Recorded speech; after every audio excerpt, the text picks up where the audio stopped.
Right, let's get started with the Pearson's Edexcel Mathematics Paper 1 non-calculator exam.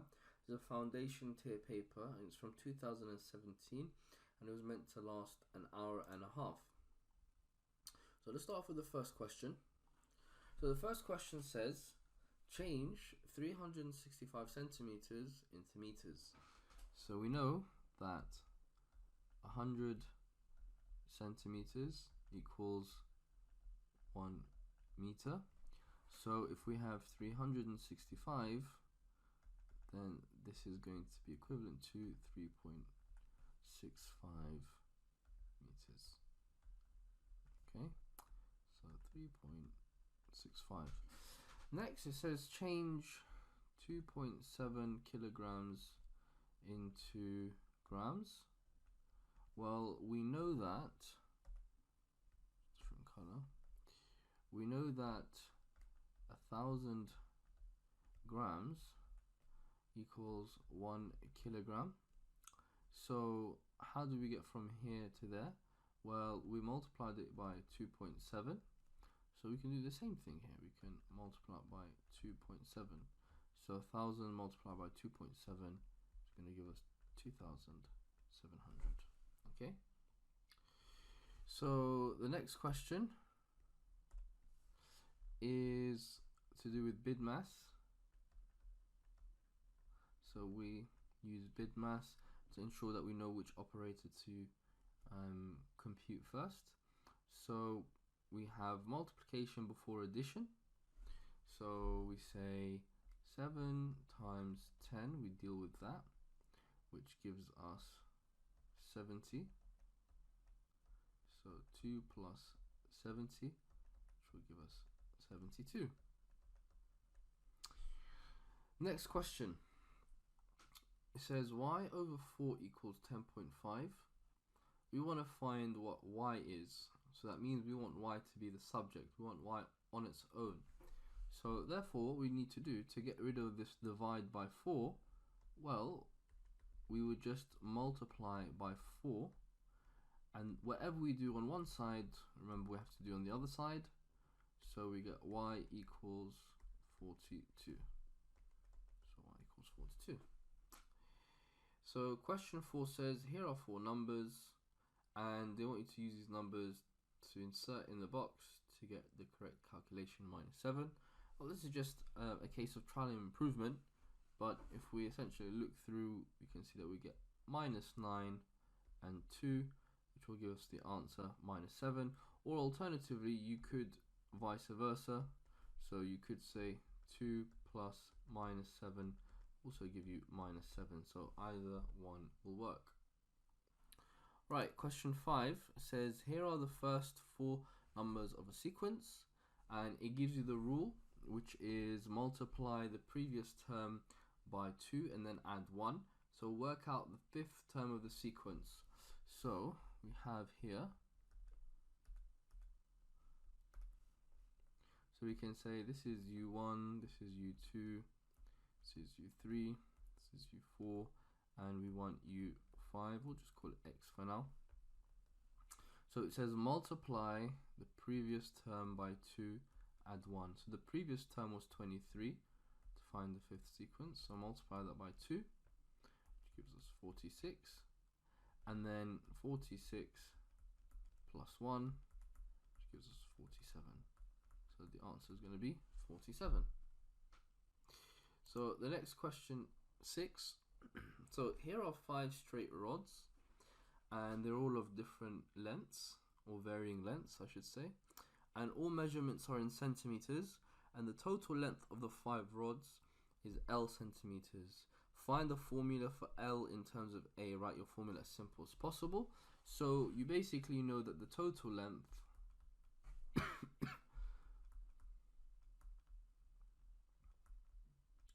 is going to equal L.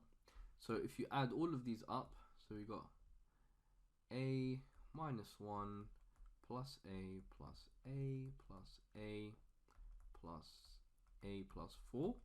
So let's combine our like terms, or simplify by combining our like terms. So how many A's do we have? Well, we've got 1, 2, 3, 4, 5. So we've got 5 A's. And then we've got -1 and +4. So it's going to give us +3. So 5A plus 3 equals L. So that would be our answer.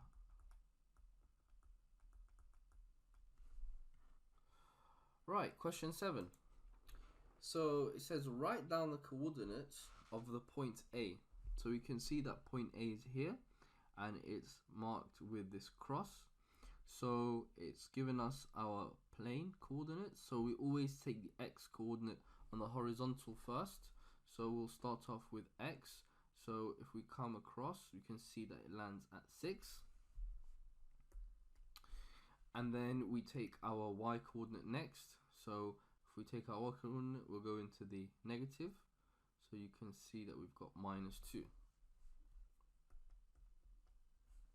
So 6 minus 2, simple one mark. Then it says plot the point with coordinates 2, 9 and label them B. Okay, so we want to now, this is called B. So remember that different color, that this is going to be X, this is going to be a Y. So let's start off with our X. So we got 9, so we got come across, got 2. And then for our Y, so we go from cross 2 and then up to 9, and then our point will be right there. So we'll mark that. And then we can label that B. And then it asks, does point B lie on the straight line with the equation y equals 4x plus 1? And you must show how you got your answer. So now essentially this is a case of saying, well, if we say when, write it here, so when x equals 2 from our coordinate B, and we put it into our equation, which has been suggested, y equals 4, put it in there, plus 1, we get 9. So it says, does point B lie on the straight line? Well, the answer is yes, because we'll get our y equals 9, which corroborates with this coordinate. So we say yes, 2, 9 lies on y equals 4x plus 1. And then finally it says on the grid, draw the line with the equation x equals -2. So this is just a simple case of coming here to the plot, and then we see that this is the x-axis, here is -2. So apologies if my line is not straight, but imagine that was a straight line and it should come across down this graph here. Okay, question 8. So it asks, the length of a rectangle is twice as long as the width of a rectangle. The area of the rectangle is 32 centimeters squared. So draw the rectangle on the grid. So we know that 32 centimeters squared, to find the area, is length times width. And we know that the length is twice as long as the width. So let's think of the factors of 32. So we've got 1, 32, we've got 2, 16, we've got 4 and 8. So thinking about these factors, which one of these would abide by the rules that we have here? We know it's going to be 4 and 8. So 8 would be the length and 4 would be the width.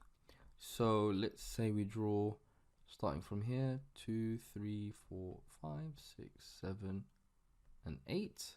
And then draw down 4, and then come across, then up. Now, because I'm doing this on a graphic pad, of course the line is not as straight as it should be, but you understand that the lines need to match through the points there. Okay, so let's go to question 9.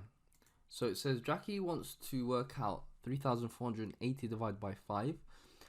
She knows that 380 divided by 10 equals 348. So she follows this logic. So what mistake did Jackie make in her method? Well, the answer is that she should have multiplied 348 by 2 as opposed to dividing it. Because when she's dividing by 5, it gives twice as much as dividing by 10. So let's write that out. So she should have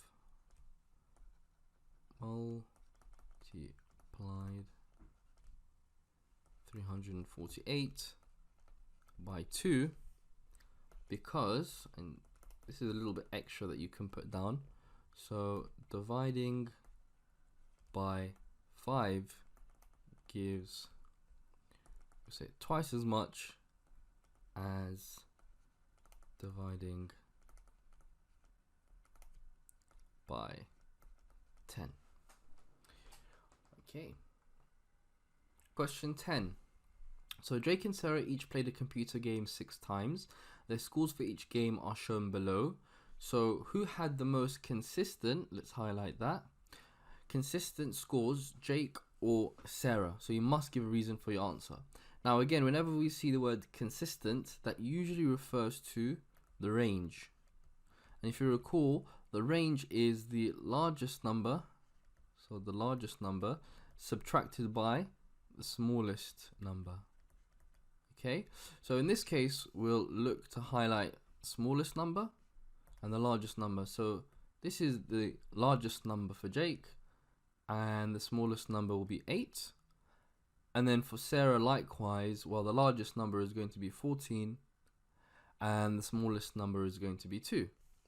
So all we need to do now is subtract. I'll use a different color. So for Jake, we have that 12 minus 8, so that gives us 4.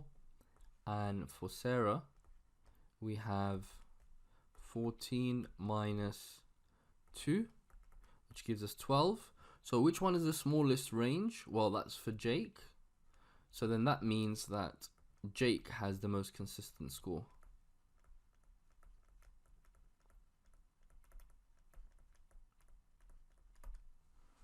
Brilliant. So the second part says that Jake played a different game 20 times. The stem and leaf diagram shows information about his scores. Jake said his modal score was 6 points because 6 occurs most frequently in the diagram. So is Jake correct? You must explain your answer. So here, Jake is not correct because 6 doesn't appear at all.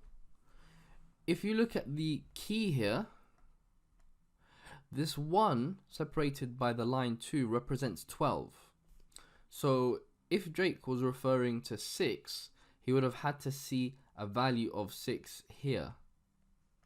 But obviously that's not the case. So the reason why he may have thought this was because of the fact that there are many 6s appearing throughout the stem and leaf, but actually they correspond to a number which is on the left hand side of this line. So in this case we can see that the number that appears the most is 6 with respect to the number 2 here. So that means that actually the number is 26, which is the modal.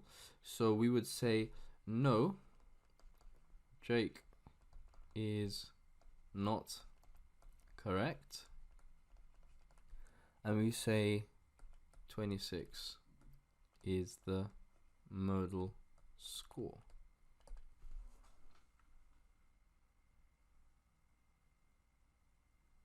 Okay, question 11. So it says there are 30 children in a nursery. At least one adult is needed for every 8 children in the nursery. So work out the least number of students needed in the nursery. Alright, so let's think about this. So there are 30 children in the nursery. So for every adult, you have 8 children. So 2, then we're going to have 16, 3, you'll have 24, and I'll just put that here, 4, you'll have 32. So that means in order to fit the criteria, you need to have 4 adults. Okay, so it says 2 more children join the nursery. So does this mean that more adults are needed in the nursery? You must give your reasons for it. And well, we know that the answer is going to be no, because we have 4 adults, which is fine for up to, we said, 32 children. And of course we had 30 to begin with, adding the 2, that's 32. Okay, question number 12. So it says Emma has 45 rabbits. 30 of the rabbits are male. 8 of the female rabbits have short hair, and 12 of the rabbits with long hair are male. So use the information to complete the two-way table. Alright, so let's break this down. So let's fill out what we know already. So we know that 12 of the rabbits with long hair are male, so male and long hair. So 12, okay, that's that. And then 8 of the female rabbits have short hair, so female and short hair, 8. And we know that 30 of the rabbits are male, so we come down to this column, we go to the total 30. So now it's just a simple case of filling out the rest of what we don't know. Instinctively we have to work it out. So 12 subtracted from 30 is 18. So we can add this up on the row to give us 26. And also we can start to think about, well, we know that there are 45 rabbits in total. We're told that. So add that one there. Okay, so we've got 26. We subtract that from 45. That means we get 19. And so 12 and the 19 being the total, which means that female is going to have 7. And then we can add the final space, which is 15, total of 15 female rabbits. Right, so the next part of the question says, one of Emma's rabbits is chosen at random.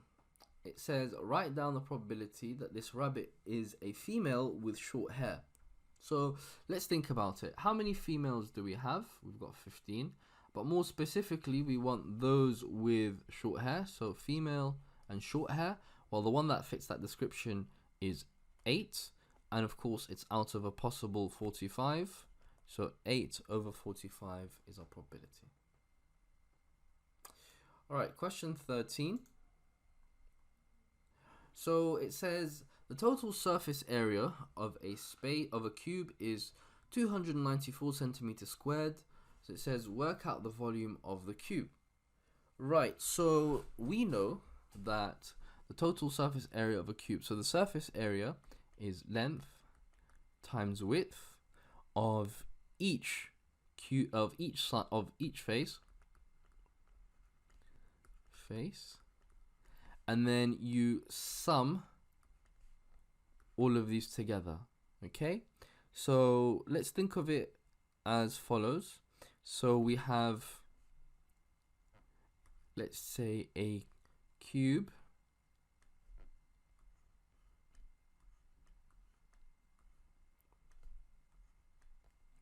so because it's a cube, we know that the length is going to be equal to the width.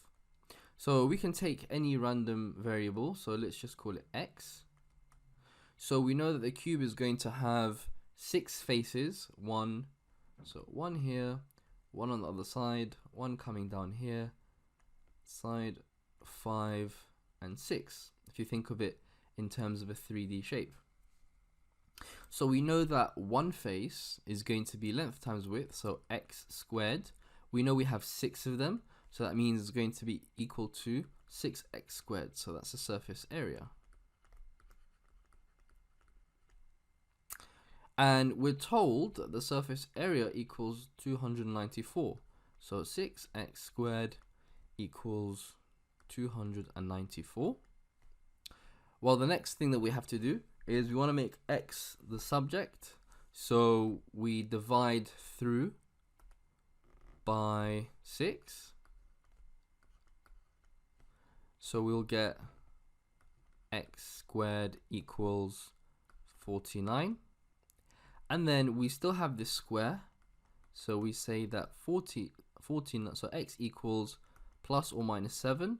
Now obviously, because we are talking about physical space here, that means that it cannot be a negative. So it's going to be plus 7. Okay, so x, each length and width, given that they're the same, is going to be 7. So the question was, work out the volume of the cube. So we know that volume equals length times width times height. So it's going to be 7 times 7 times 7. So that equals 49 times by 7, which will give us 343. So 343, but remember it's going to be centimeters cubed.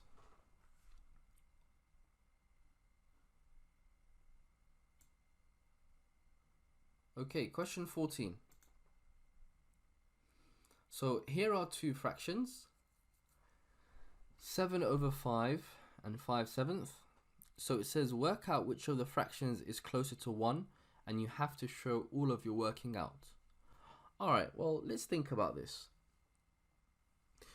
This is LCM, thinking about what the lowest common multiple is so that we can equate these two fractions. So the simplest thing to do is change the denominators to a number that equate. So we have 5, we have 7, we think of our multiplication table. So we know that 5 times 7 is 35. So for this one here, we'll say 5 times by 7. So the top multiplies by 7, which gives us 49/35. And this one here, well, we know 5, and we times this by 5, we times this by 5. So we're going to get 25/35. Okay, so which one of these is closer to 1? Well, since this is larger than 1, we have to figure out, so 49 take away 35/35 gives us 14/35. Just separate this two. And we know that 35/35 subtracted by 25/35 equals 10/35. So that means that this number is 14/35 away from 1, whereas this number here, 10/35, sorry, 5/7 is 10 and 35 away from 1. So we know that this here is closer to 1. Okay, question 15. So it says there are only red buttons, yellow buttons, and orange buttons in a jar. The number of red buttons, the number of yellow buttons, and the number of orange buttons are 7, 4, 9. So work out the percentage of the buttons, work out what percentage of the buttons in the jar are orange. Okay, so it's already given us the ratio. So 7, 4, 9. And it's told us in respective order. So the first one, it says is red. Oh. So let's just rub that out. So the first one it says is red. And then the next one it says is yellow. And then the final one it says is orange. So this means that we have 7 red buttons, 4 yellow buttons, and 9 orange buttons. Okay, so if we add that all up, so 7 plus 4 plus 9, we get 20. So we know that there are 20 buttons. And it says work out the percentage of the what percentage of the buttons are orange. So we know that there are 9 orange buttons. So 9 divided by 20. Now, since we want to work out the percentage, what we can easily do is we can say, how do we turn 20 into 100? So we can times that by 5. And then therefore we do the same thing here, times that by 5, which gives us 45. Now that we have something over 100, we can say that this is 45%. So 45% of the buttons in the jar are orange. Question 16.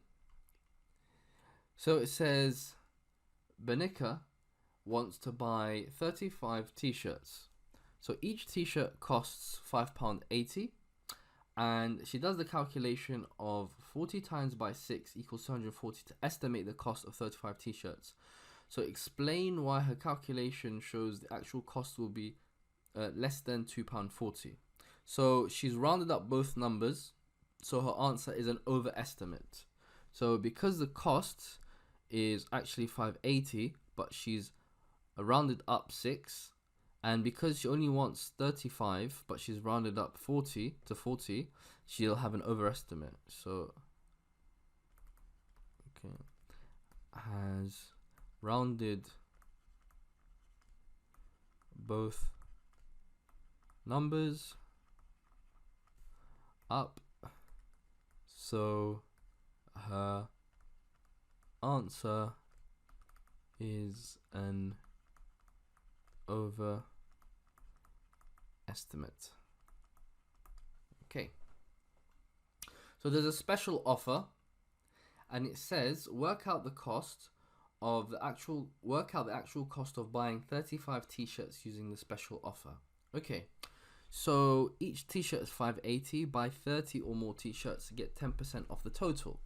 Right, so we will say 35 times £5.80, and we know that this equals, using our calculator, 203. Now 203, so working out 10% of that, so 203, so let's work out 10%, which gives us 20.3. so this equates to 10%. So then we say 203, and we want to take away £20.30. So working it out, turn that into 2, we get 0.2, and then we borrow the 1 there. So 10 take away 2, which gives us 8, and then we have a 1. So the answer is going to be £182.70.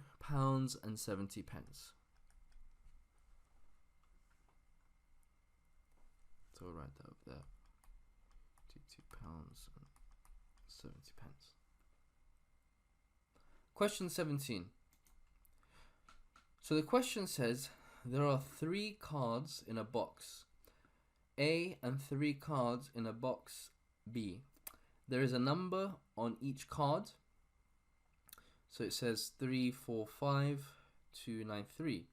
So Ryan takes out a random card from box A and a random card from box B. He adds together the numbers on the 2 cards to get a score. Work out the probability that the total score is an odd one. Okay, so there are going to be 4 ways of getting an odd. So in this case, if he picks out 3 and 2, or 4 and 9, or 4 and 3, or 5 and 2. Okay, so 4 ways that he can get an odd. So then let's think about all the possibilities from this. So what are the possibilities that he can pick out?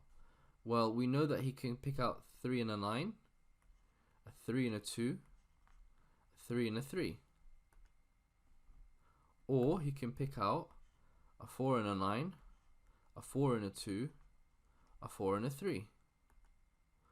Or he can pick out a 5 and a 9, a 5 and a 2, a 5 and a 3. So let's write that down. So 3 and 9, 3 and 2, 3 and 3, that's 1. Then 4 and 2, 4 and 9, 4 and 3.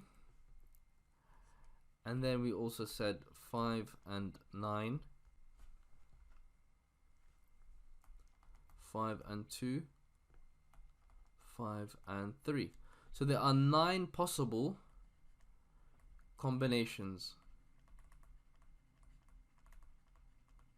So 4 of those were odd, and there are 9, so that means 4 over 9.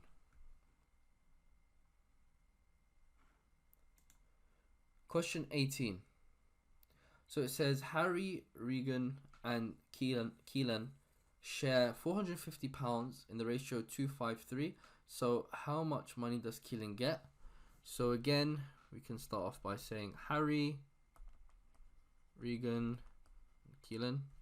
So there's 2, 5, 3. So how many parts are there? Well, 2 plus 5 plus 3. So there are 10 parts. Okay, so if we divide 450 by 10, you'll get 45. So 1 part equals 45. So Harry gets 2 parts, so times that by 45, you get 90. Regan gets 5 parts, so times that by 45, he will get 45 times by 5, which is 125. And then times this, Keegan by 45, then he will get 135. So if you add all of these together, you will get 450. But the answer specifically says how much money does Keelan get. So Keelan in this case gets 135.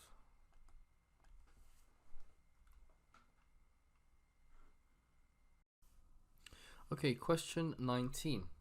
So it says here are a list of ingredients for making 16 pancakes. And it says 120 grams of butter, 140 of brown sugar, 250 oats, 2 tablespoons syrup. So Jenny wants to make 24 flapjacks. How much of each of the ingredients will she need? So we're given for 16, but we want to make 24. So essentially, if we have 24 minus 16 equals 8, so that means that for this set of ingredients, we're going to need another half as many to ensure we get 24. So that means that to make it, so add it with the 8, so that means half of 120 is 60 grams butter, then 70 gram brown sugar, then we have 125 grams of oats, and then 1 tablespoon syrup. Okay, so to work out 24 flapjacks, so for the butter, we're going to have our original 120 grams plus 60 grams, which equals 180 grams.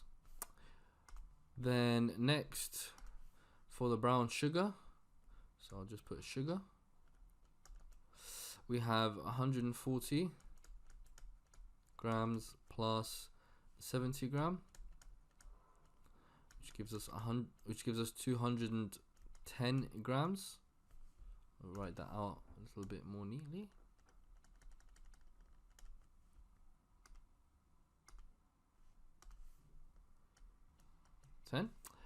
And then the next one we have is oats. So we have 250 oats grams plus 125 grams, which will equal 375 grams. And then finally we have syrup, which will be 2 tablespoons plus 1, so put tablespoon. So let's fill out our answers. So 180 gram,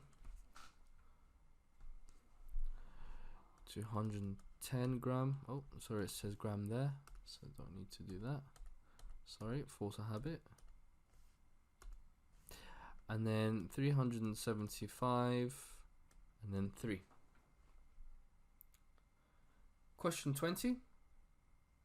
Amy and Josh use a calculator to work out the following. So 595 divided by 4.08 squared plus 5.3. So this is Amy's answer, and this is Josh's answer. So one of these is correct. Use approximation. Let's highlight that word. Approximation, to find out which one is correct. Okay, so let's look at 595. So let's approximate that to 600. So we'll round up. So this is a wavy line, but approximate. And then you can round. So if you've got 4.08, let's round it down to 4. So just 4.0. And then we've got 5.3, so let's round it down to 5. So if we combine all of those together and put them back into the equation, so we're going to have 600, 16 plus 5, which will equal 600 divided by 21. So we can now, as well with this one, round it down. So we can say 600 divided by 20, and then we can cancel that and cancel that. So we get 60 divided by 2, which will give us 30. So in this particular case, you can see that Amy, who said 27.1115, is correct. So Josh might have made a mistake somewhere in his calculations to get that decimal place one space further to the right. Okay, so the next question, question 21, says work out this question here in standard form. So let's write them out in standard form. So 0.06 in standard form is 6 times 10 to the power of minus 2. So basically if you revert 1, so 1, 2, so you'll have 6 and it's moved to the right twice, so that's why it's to the minus 2. And then 0.0003, so we have 3 times 10 to the minus 4, again because if you can move it 1, 2, 3, 4 times to the right, so that's why you have a minus 4. And then for the bottom, the denominator will have 1 times 10 to the minus 2 for the same reason. Okay, let's put these all together in an equation. So 6 times 10 to the minus 2 times 3 times 10 to the minus 4. and then 1 times 10 to the minus 2. Right. So let's do the following. So we know our law of indices. So we've got, I'm going to do this separately. So we have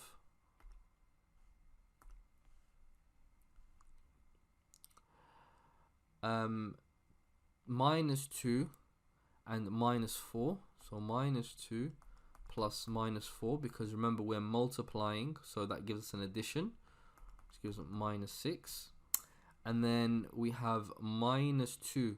So because it's being divided, so you can say minus 2. So minus 2, which will give us 4. Rather, I should say it will give us, so that should be add, minus 4. Shut that off. Okay, so let's compute 6 times 3. So 6 times 3 over 1, which are the numbers, so we get 18. So therefore, our answer will be 18. So if we combine those two, times 10 to the minus 4, and then we can write it out as 1.8 10 to the minus 3. Okay, so this will be our answer. Question 22. So work out 2 over 5 plus 1 over 4. Very simple. So LCM. So 5 times 4 equals 20. So we reduce the denominators to have a denominator, the fractions have a denominator of 20. So that means here we multiply 4 times by 2, 8 over 20. And then here we'd multiply by 5. So the numerator gets multiplied by 5. And then we add them together, 13 over 20. So 13 over 20 is the answer. So then it says write down the value of 2 to the power of minus 3. So because we have a minus, we know that it's inverted as the rule. So 2 to the power of 3. And then if we compute that power, so that will give us 1 to the power of 8. Okay. Question 23. So write 36 as a product of its prime factors. So this is going to be the prime factor tree, which we can utilize. So 36, so the first prime number is 2. So we have 2 and 18. Break this down further, 2 and 9. Now 2 doesn't go into 9 anymore, so next one is 3, 3. So then we circle all of our prime factors. We can write them out, so 36 equals 2 times 2 times 3 times 3. So this can be written as 2 to the power of 2 times 3 to the power of 2. So our answer could be either or. So it could be either this one, or it could be 2 times 2 times 3 times 3. Either one of those answers will be correct. Okay, so it says Kiara is 7 years older than Jay. Martha is twice as old as Kiara, and the sum of their 3 ages is 77. So find the ratio of Jay's age, Kiara's age to Martha's age. Okay, so let's start off by labeling them. So we can say Kiara is represented by K. Martha, we can say represented by M. And J represented by J. So what do we know? So it says Kiara is 7 years older than J. So that means that to get to Kiara's age, you need 7 plus J's age to get, it says Martha, so that's the first one. It says Martha is twice as old as Kiara. So that means 2 times K, and the sum of their 3 ages is 77. So that's K plus M plus J equals 77. And what you see that we have here is 3 simultaneous equations. So now, since we have 3 unknowns and 3 simultaneous equations, we can use substitution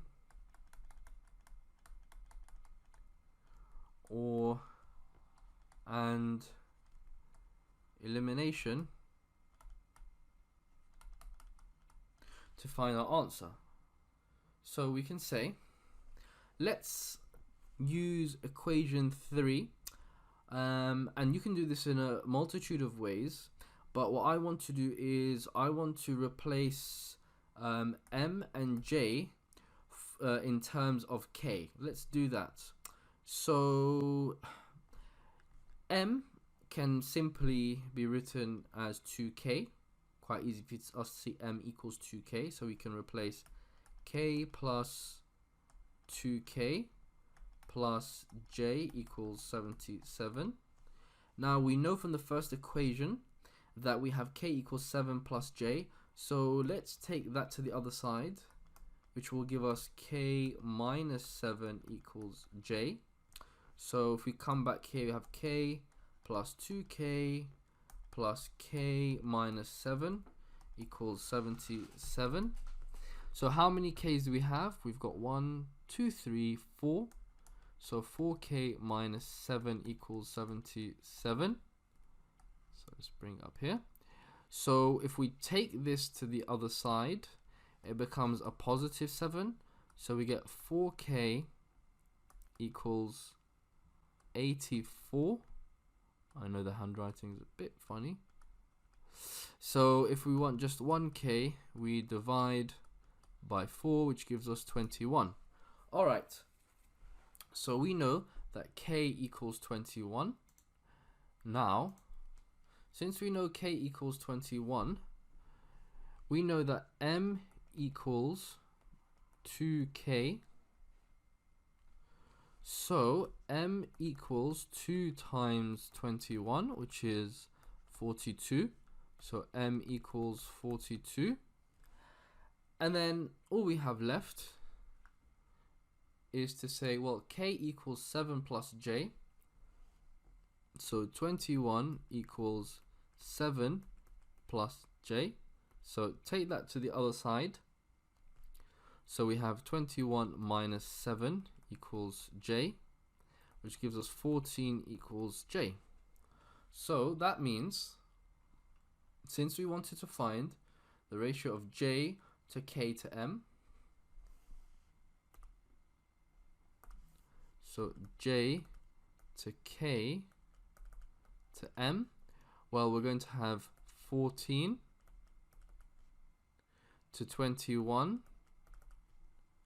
to 42. Now here we can see that there are some common factors which will allow us to simplify.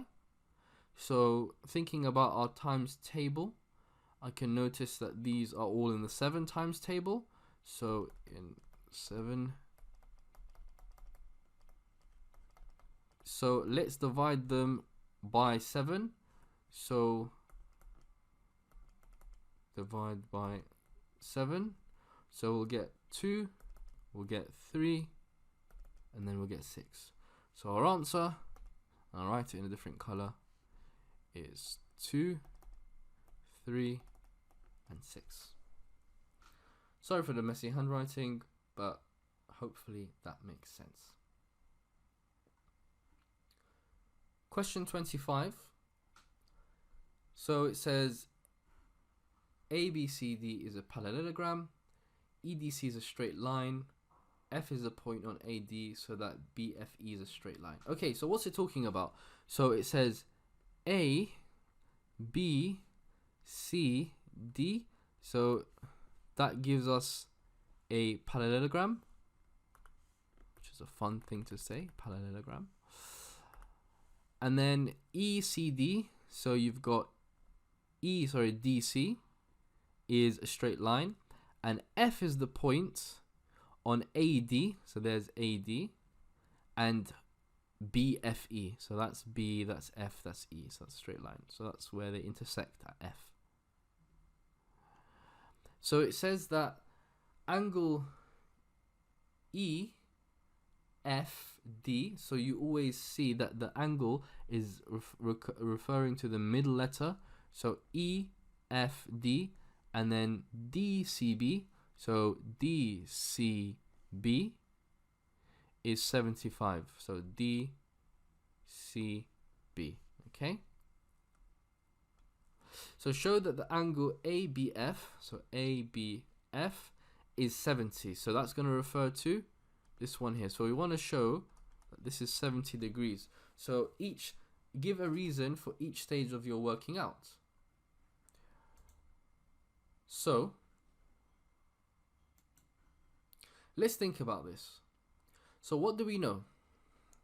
So we know that, or rather what we can see is, using our knowledge of angles, well, if we want to find this angle here, we know that our entire triangle gives us 180, okay, for a triangle.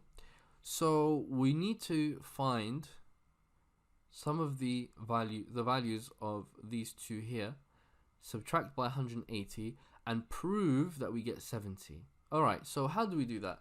Well, we can see that E, F, and D equals 35.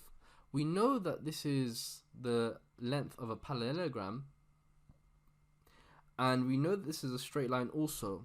So using one of the rules, we can see that angle AFB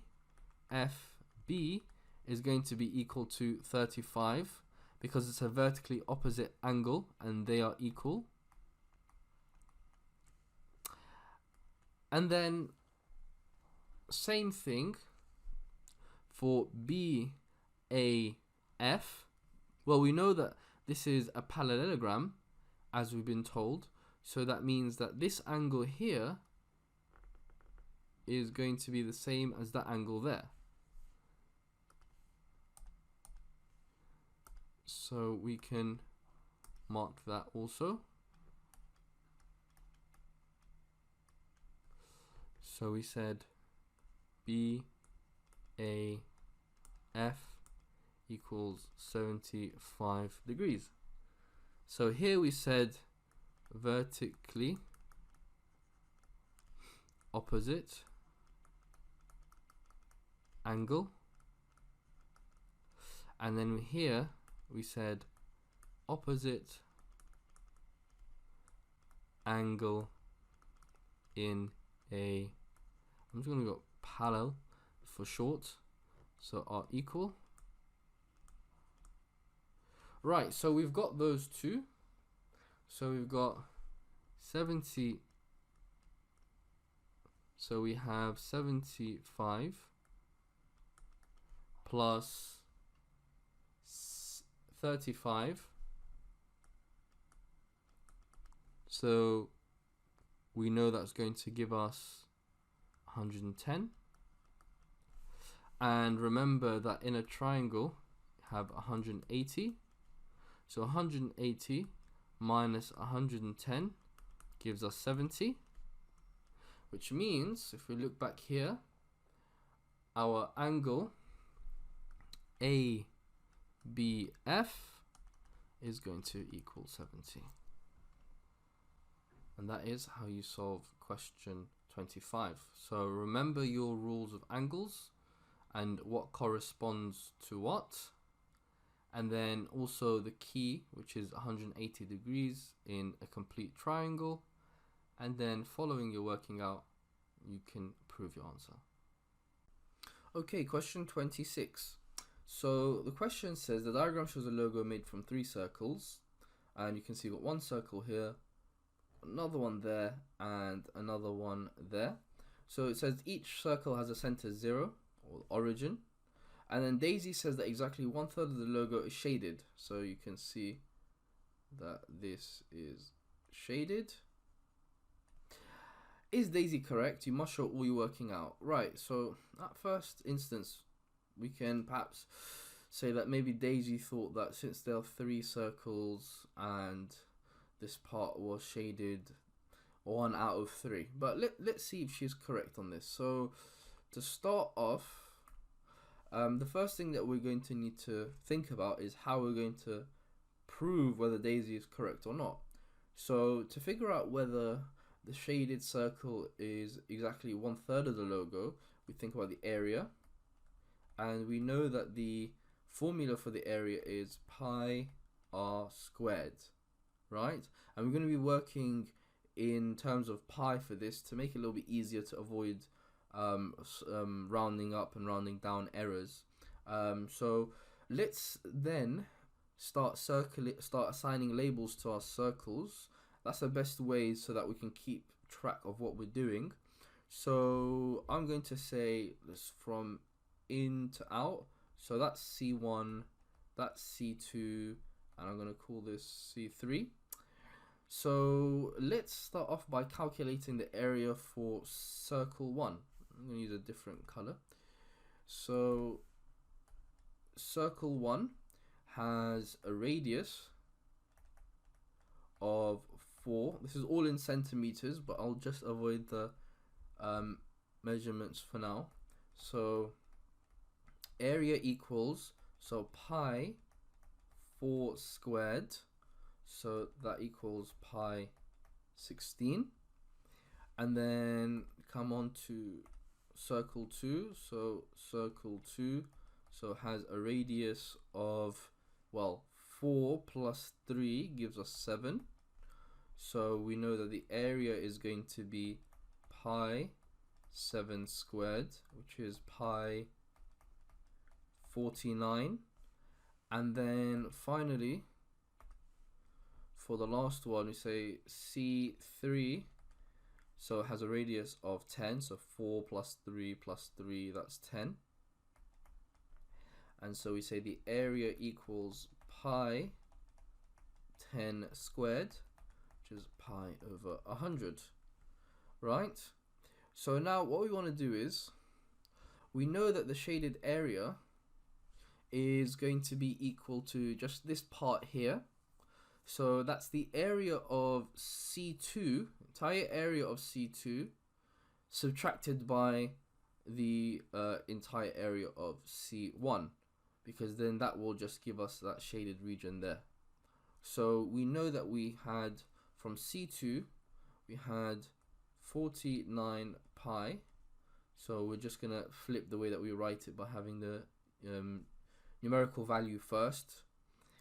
Minus 16 pi. So this is the shaded area. Okay, equals. And then so we're going to get 33 pi. So we know that the total area,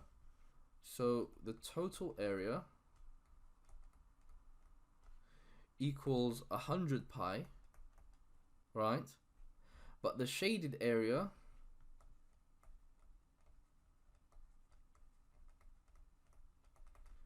equals 33 pi. So let's do this, 33 over 100.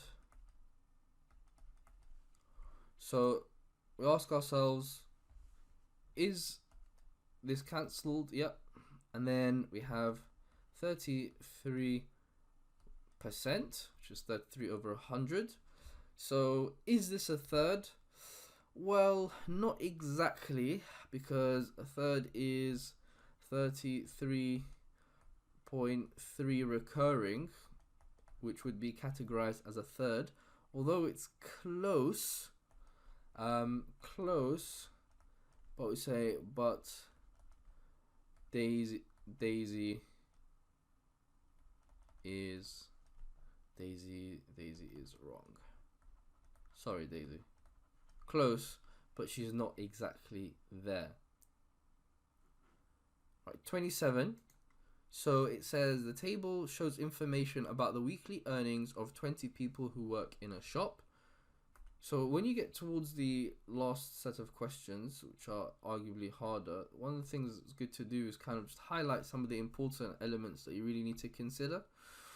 So we'll just highlight 20 people. So it says these are the weekly earnings in pounds, and this is the frequency. So this means this is how many people earn this weekly earning, okay, in pounds. So this is work out the estimate for the mean of the weekly earnings. So we know that the estimate is essentially summation, or the sum of x divided by n. N is the number of terms or the frequency that's here.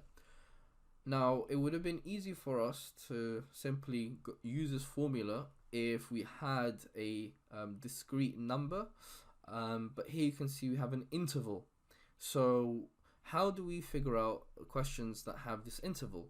Well, in this situation, so when discrete number, but since that's not discrete, we use the midpoint to figure out our x for each one. So for here we got 150, 250. So we can, one thing you can do is you can say I'm just going to call it XA plus XB, okay, just those two, and then divided by 2, which will give us the, just going to put X midpoint, okay. This is my own notation just for you to understand the concept, but essentially it's a simple case of adding this, adding that, and then dividing them. So 150 plus 250, so that's 400, and then divided by 2. So 400 divided by 2 is 200. I mean, you can just read off there and see where the midpoint is without doing it. So let's do that. 300. Obviously, if the numbers were much larger and they weren't so easy and they were further away from one another, then you could perhaps use this formula to calculate it. So 400, 500, and then 600. Okay, let's use a different color now.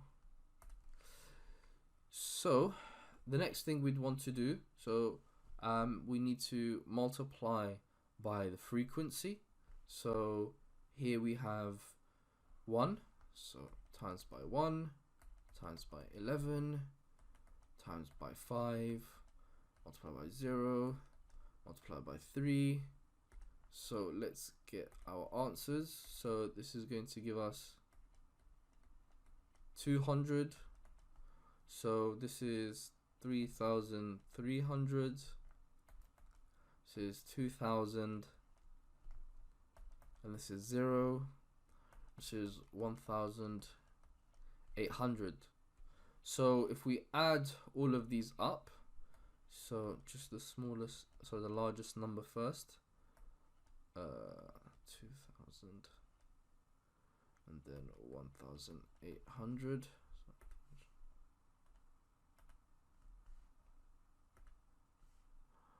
And then 200, just use simple addition, 0, we have 0 here, and then here we'd get 3 and 7, so we've got 7,300.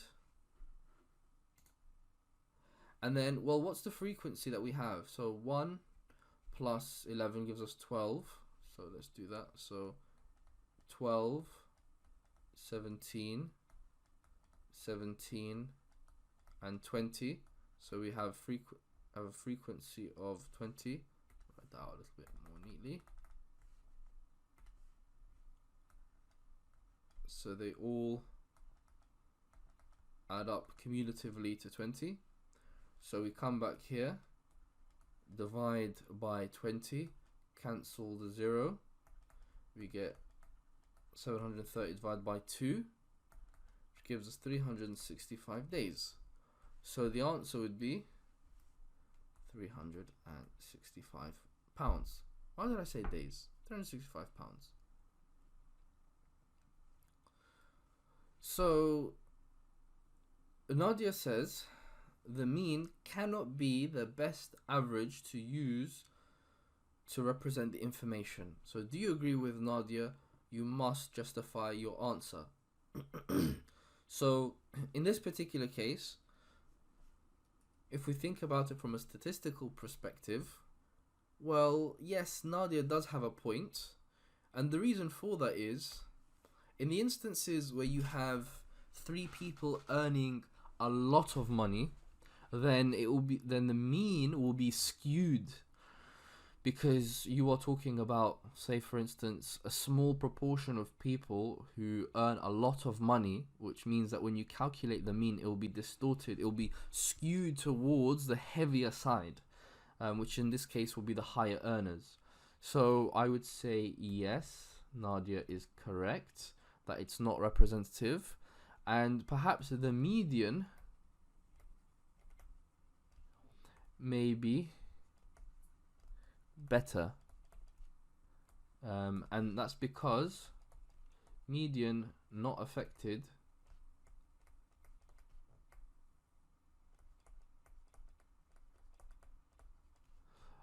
by the extreme values.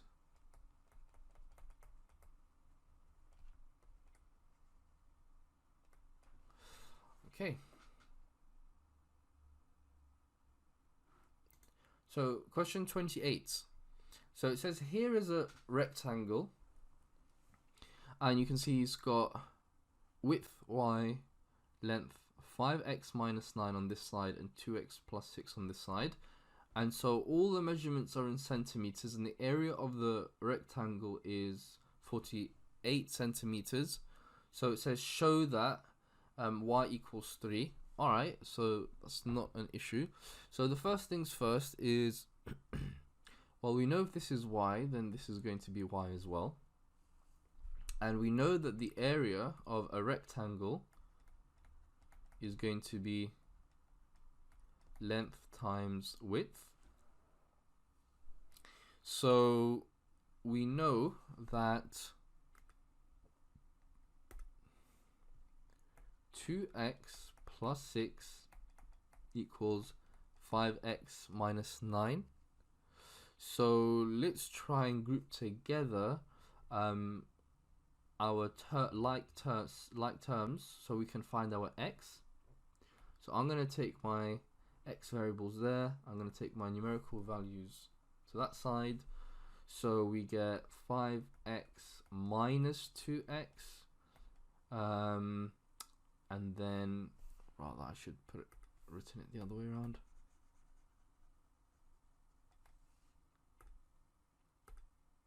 So we know that this is going to become negative, this is going to become positive. So we'll get 6 plus 9, and then 5x minus 2x. So here we'll get 15 equals 3x. So that tells us x is going to be equal to 5. So now we can sub that 5 back into our value here. So let's use a different color. So 2, and then we'll say 5 plus 6. So 2 times 5 is 10, plus 6 is 16. So we know that this entire thing here is going to be equal to 16. And we can do the same thing for 5 minus 9. So that's 25 minus 9 gives us 16. So the same thing, we're just double checking here to demonstrate that our answers are correct. So centimeters. Right, so we know based on this here that our answer is going to be 16 times by y, written as 16y. Well, we know it equals 48, so that means, that implies that 48 divided by 16 equals y, which equals 3. So we wanted to show that it's equal to 3, we've shown that it's equal to 3, and therefore we've proved it.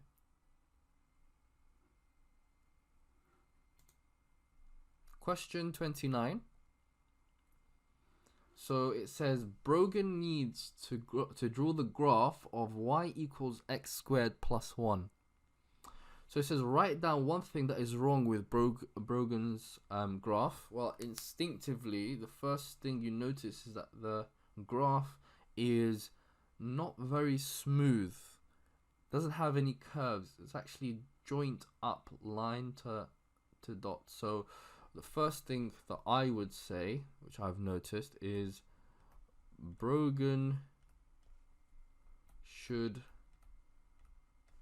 have drawn a curve, because this is not a curve, so it should have been a bit more smooth in his graph.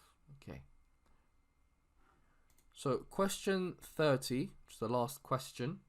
So it says, in a sale, the normal price of a book is reduced by 30%. The sale price of the book is £2.30. So again, I'm just gonna highlight something that you can do. So reduced by 30.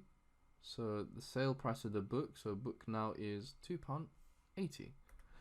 Okay. So it says work out the normal price of the book. So we know that the book, the normal price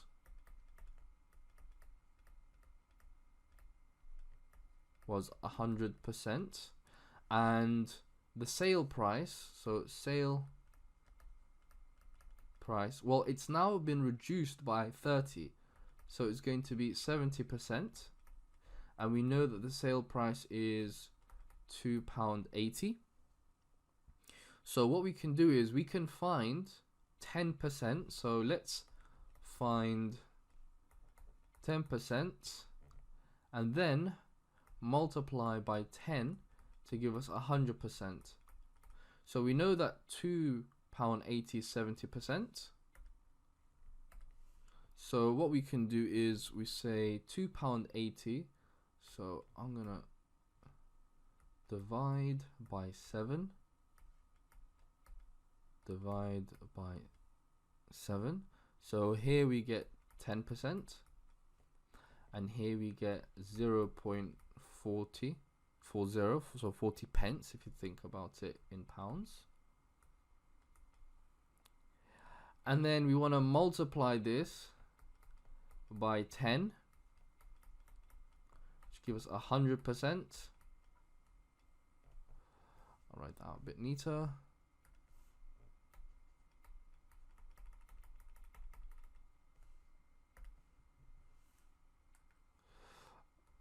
Okay, and then here we'd get £4. Put 0, but £4 essentially. So the answer is £4. The normal price of the book is £4.